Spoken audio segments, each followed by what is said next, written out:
Mario Giordano, Fara del Soligo, anche tu qui a Farra hai voluto far suonare i tuoi tromboni perché troppa gente suona le sue trombe pensando di sapere tutto.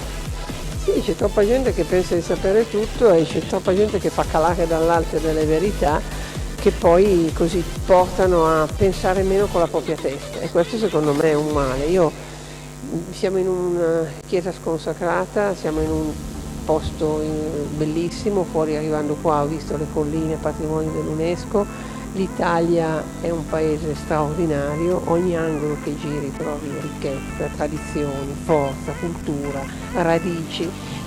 gastronomia, un posto, ogni angolo diverso dall'altro, ogni paese giustamente rivendica la sua particolarità, tutto questo però rischia di essere spazzato via perché gli italiani si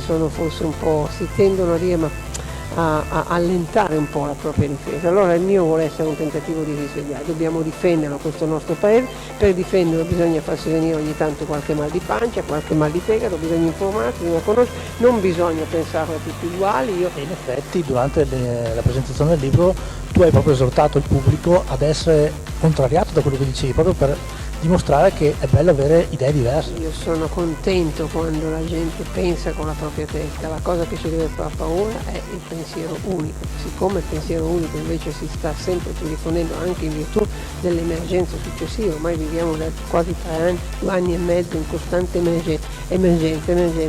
emergenza, ci porta a perdere invece la libertà di pensare con la nostra testa e questa invece secondo me è una cosa che non dobbiamo perdere per noi, per i nostri figli, per questo meraviglioso paese.